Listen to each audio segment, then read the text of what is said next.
Hello, everyone. I am thrilled to have Tammy Snow with me today, a dear friend of mine from Microsoft days. She is a VP at Workday now, and she'll tell you more about herself in just a moment. But Tammy, welcome.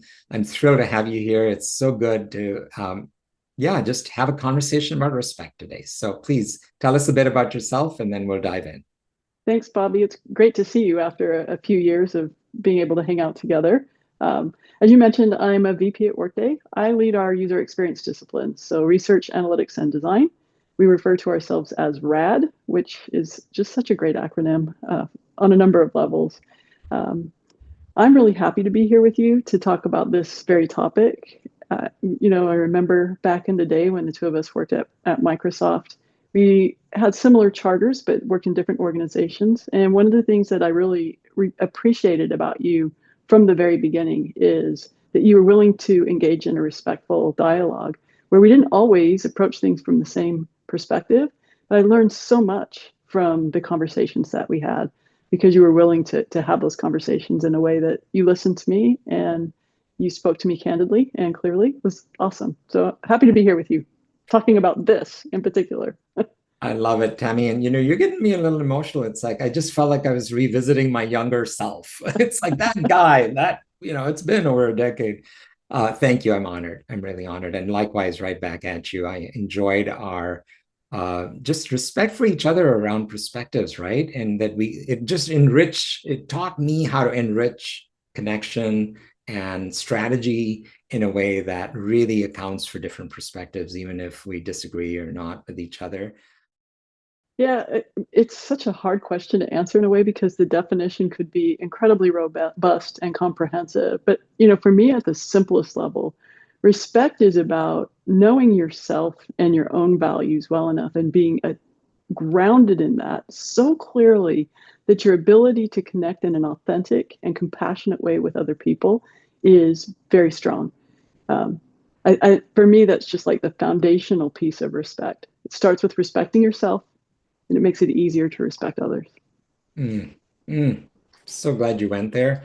I've been playing with the self-respect as a key pillar of this whole work, and let's go there. Yeah. So say more, say more. Yeah, years ago, I want to say I was in my 20s. I read The Seven Habits of Highly Effective People by Stephen Covey.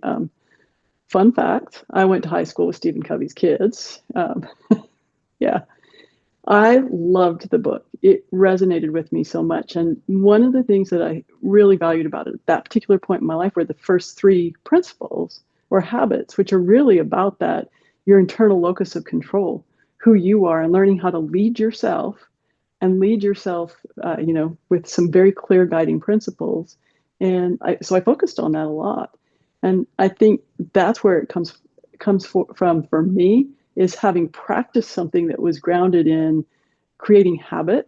And so it's not just saying I respect myself, it's doing the behaviors that allow me to feel that respect for myself.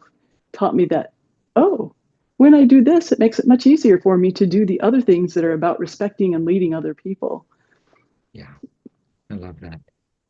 There's a related framework I built that's a very simple visual, and you'll get it from a design perspective. So if you write the word me, M-E, and underneath it, you write the we, I am a reflection of the collective.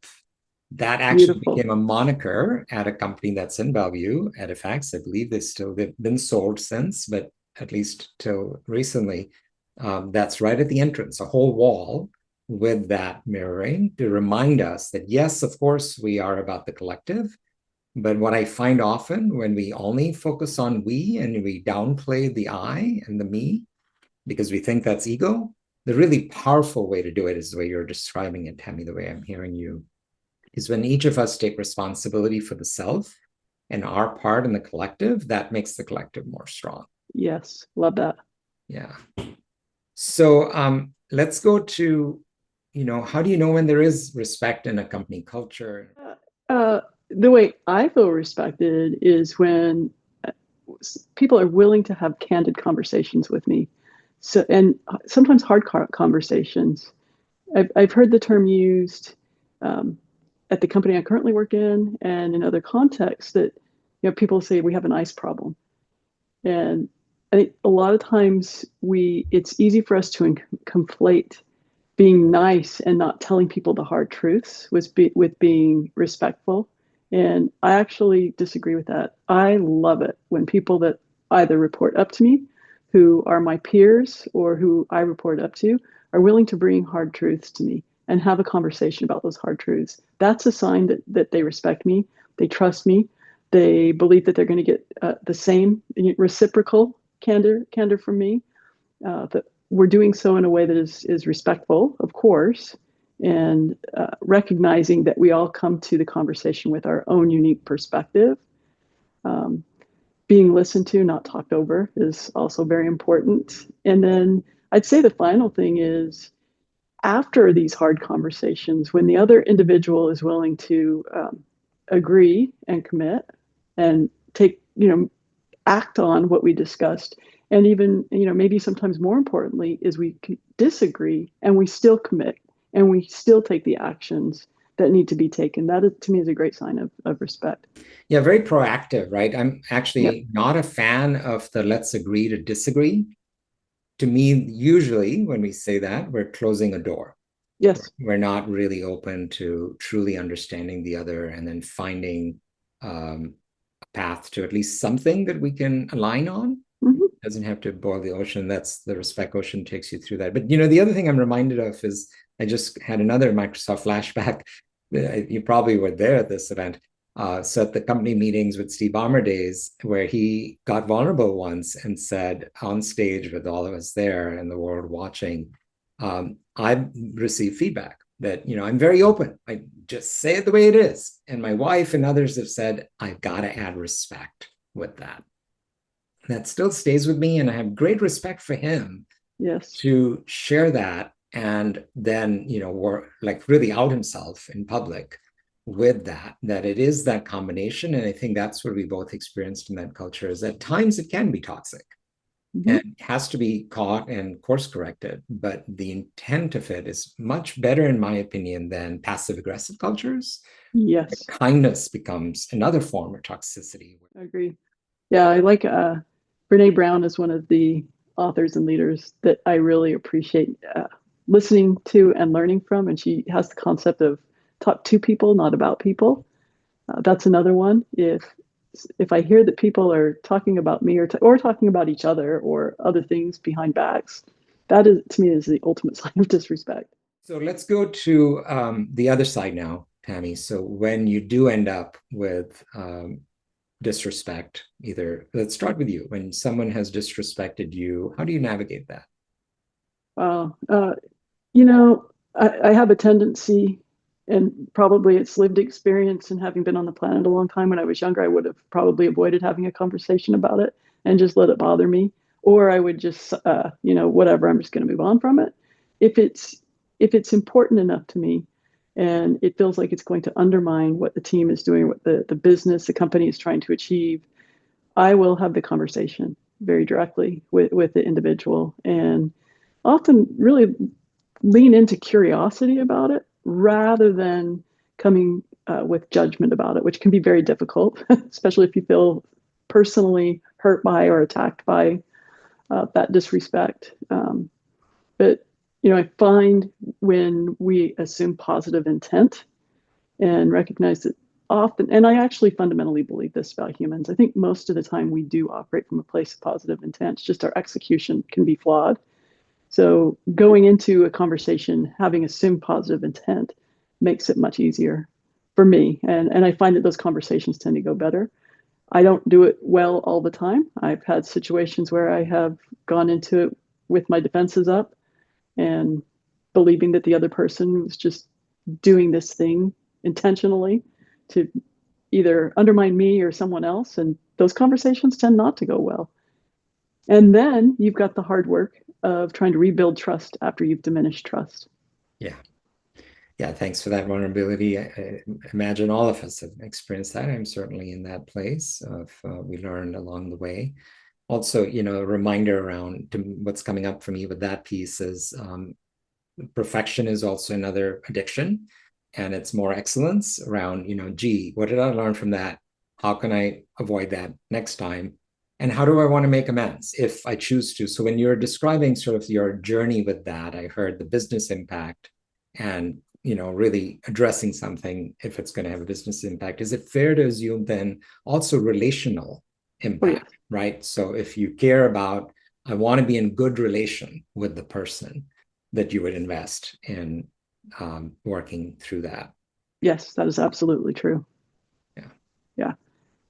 If it, not, I am putting you on the spot, but is there an example, Tammy, without naming anyone, of course, where, you had that moment of that self-reflection, and then what are the methods, the steps you took Yeah. to repair that damage? Sure. Yeah, I can share an example that comes to mind immediately, and hopefully keep it general enough that it, if someone happens to be listening to this that was part of that story.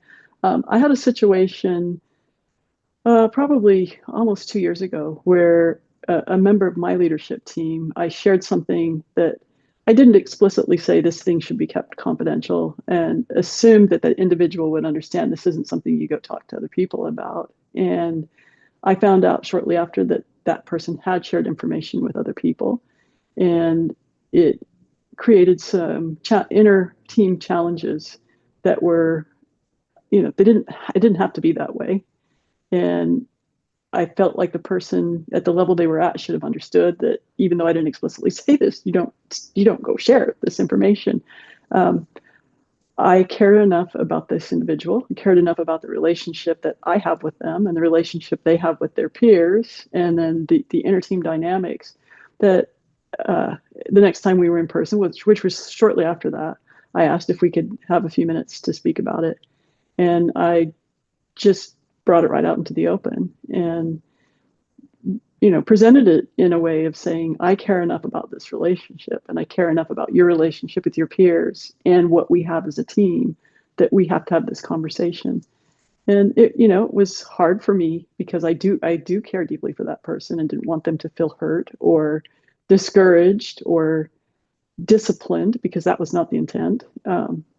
It was hard to present it in a way that was effective, and I know it was hard for the other individual to hear it, but I would say in the end, I feel like it strengthened our relationship rather than diminish it, because we were willing to go there. I love that, especially the fact that you addressed it quickly rather than letting it languish. Because I am going to insert one of my favorite words, shadow. Carl Jung defined it as those things that we hide, suppress, and deny. And we usually do that because we're afraid of the pain it's going to create. And what we tend to not realize is it's even more painful by, with the impact on the relationship, where I can show up sideways if I don't address it directly. That if we brought that term into corporate environments and recognize when there's shadow present, we call it politics, we call it people have differences, but in reality, it's shadow. It's things that we're avoiding. And if we can go directly at it with respect, and have those tough conversations, I do believe that you can really bridge divides. Totally agree. Where my head goes with that too, Bobby, is that uh, often we keep those things in the shadows because of our perhaps unwillingness or inability to focus on the me, right? So it is a sign of disrespect for ourselves when we allow ourselves to hold on to those shadows. That is a major quote. Tammy, Yeah, thank you. That's so powerful. That's exactly it. And I do think we have a bit of an epidemic with that, and this I agree. misunderstanding around the term of using I statements from an ego place versus from a place of self-empowerment and agency, where, my word is my integrity, I'm reflecting my values. And if each of us own that, would we be more careful about how we speak, how we post on social media, etc.? Yeah. Yes. So if you're willing, I love that group title, RAD. Let's connect that with respect, if you'd like to go there, in terms of impact on, the mission of what you're doing right now. But just, to me, it's another, it's the ripples, right? Yeah. That a lot of what I think you're doing is serving different stakeholders, especially the end user. And how do you respect them? And what are some elements of that as it relates to your trade? Oh man, I love this question so much. I'm going to start with, for me, the thing about the acronym RAD that resonated with me from the start is in many ways, when you're in a function that's related to human-centric experiences, you're really in a role where you're looking to affect change. And when you think about what one of the meanings of radical is being out there willing to do the things that push change. So I love it as just that grounding motivational factor that we're not here just to do research or design for the sake of research and design. We're here to actually help change things. Um, at Workday, we have over 70 million employees on the Workday platform. And you think about how much time we spend doing our work, we have an opportunity and a responsibility to help make work better for 70 million people. That's pretty awesome. So I want to be radical. I want us to be thinking about how we leverage our deep understanding of people and the systems they work in to make all of it better. So that's why we stick with the acronym. We don't call ourselves user experience, we call ourselves RAD. Um, I'd say the other thing, we've used the acronym to define our leadership principles, and I think you'll like the first one, are respect, accountability, and dependability. Yeah. Yeah, and they really go hand in hand. Yeah, I love that they tie back to the Yep. RAD. That's fantastic. The other thing I'm going to check an assumption that it's an ethos, the RAD term. It's a way of being Yes, and guiding your team and all of you, and not a marketing slogan and not something that's all over the media and your public sites. Is that a fair assumption?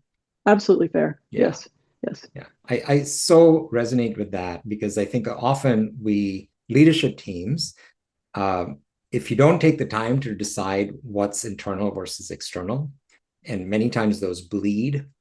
For instance, I work with lots of leadership teams where I encourage them to have a mission statement just for the leadership team. yes, They don't need to share it with the other employees. They need to show up in how they behave, and show up in how they're living it.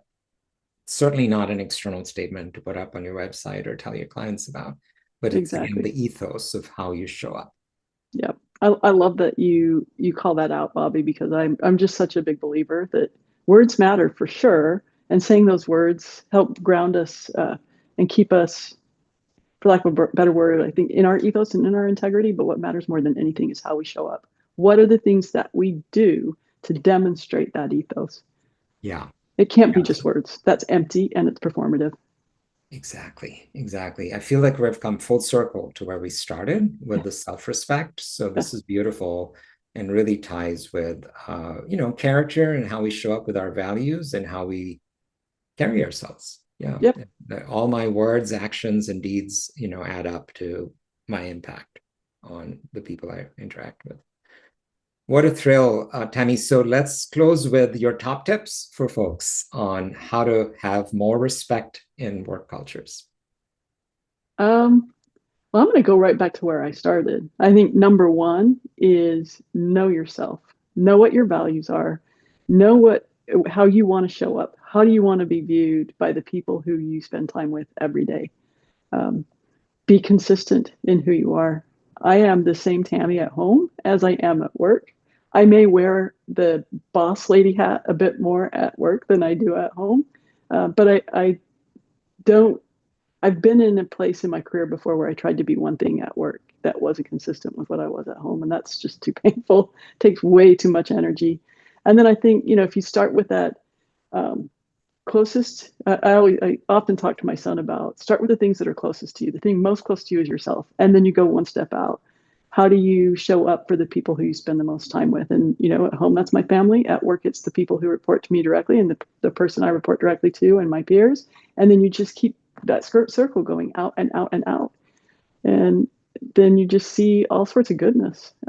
You have meaningful relationships with hundreds of people, some that will last for a lifetime. It's very rewarding. Yeah.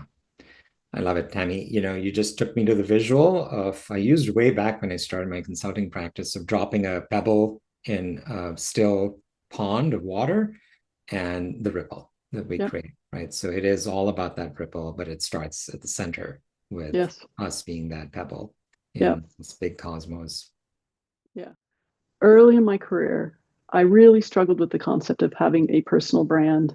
And When I left Microsoft, I went and started my own one person consultancy and ran that for about 5 years. And that changed my perspective on the idea of having a personal brand. And I've carried that with me as I've gone back into corporate. And it is amazing how powerful that has been. And the reason why I rejected it early on is I thought that's going to make me into a robot and something I'm not.